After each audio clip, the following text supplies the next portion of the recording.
Hey, this is the start of day 2 of my section hike on the Appalachian Trail. I started at Stover Creek Shelter, which is mile marker 2.8.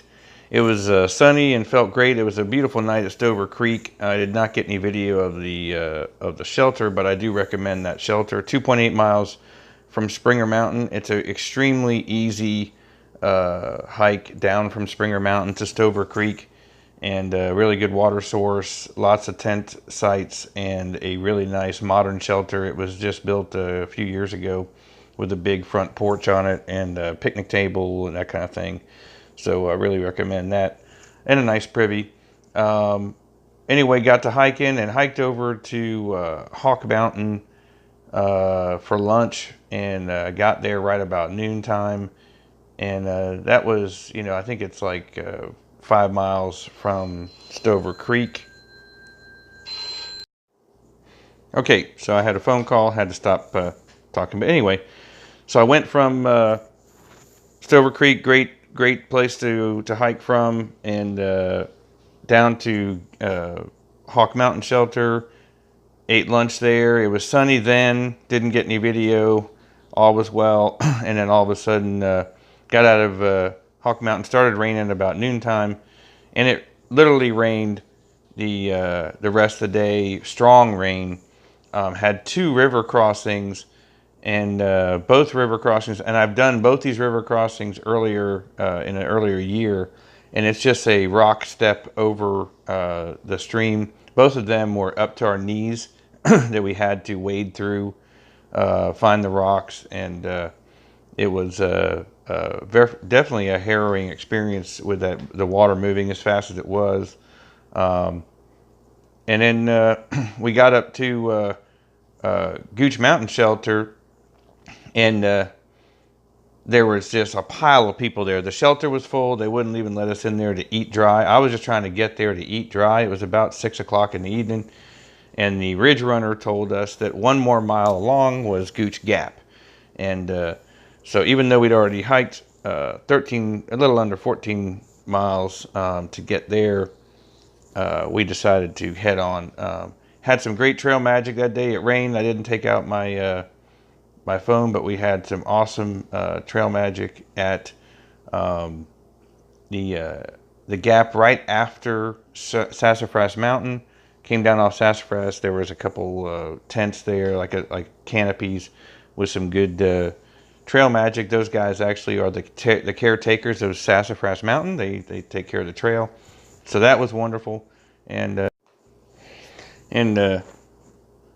anyway, had some great trail magic at that gap after Sassafras, and then continued on. So very wet day. I was not, my gear was not wet. Pack cover worked great. Patagonia Torrent Shell worked great, but I was sweating inside of it anyway, climbing mountains. So we did the extra mile down to Gouch Gap. She said there was a bunch of tent sites there. There was a ton of tent sites. A lot of them were dry.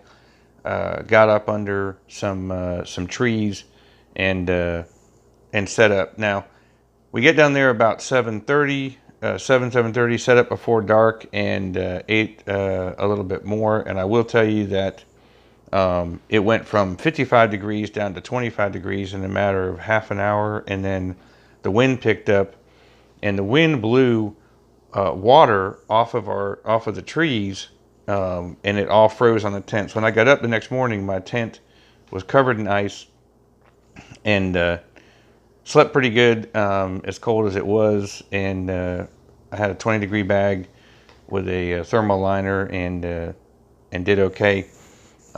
But everything I had hung out on a line, hoping it would dry with the dry air, actually froze too fast. So never had a chance to dry. It just froze. So I got up the next morning. Whatever clothes I set out were totally frozen. I packed them in a watertight bag and brought them back and put on some dry clothes, and got after it the next day. So quite a long day. Actually, you can see that the AT guide actually has a little more miles than Gut Hooks, but still quite a trying day and a long way. But got up next morning, no injuries, no permanent damage, and had a great day the next day. So wonderful day. And for a second day on the trail, met some really nice kids, 2 from Valdosta and 1 from Temple University who's on a scholarship there. And I'll get to the rest of the videos and see you all tomorrow. Bye. Hey, it's Hammerhead here.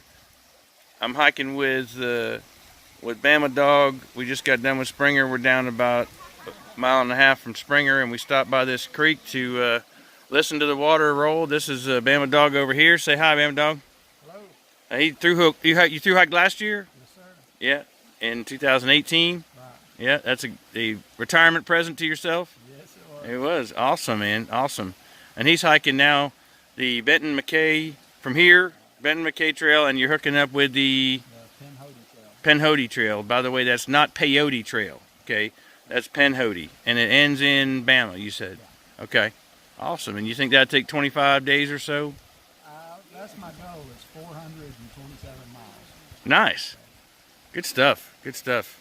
He can't get enough of the woods, so he had 6 months of it last year, and he's getting another month of it this year. Good for you. So we're just enjoying this day. It's good times. We'll check back on you when we get to Stover. Bye. Hey, good morning, Hammerhead here. I am at Long Creek Falls intersection where the Appalachian Trail leaves the Benton McKay Trail, and it continues on towards Benton McKay, continues on towards the National Forest, the Smoky Mountain National Forest. And this is where my friend Bama Dog is leaving. He's heading Benton McKay, and I'm heading Appalachian Trail to hopefully Gouch Mountain. And had a good morning. It hasn't rained yet. There's a trail up there, and looking forward to getting where I'm going. It might rain today, so this could be it for today, but look forward to talking to y'all then. All is well. Sunday, had a good night at Spruce Creek Shelter, so see ya.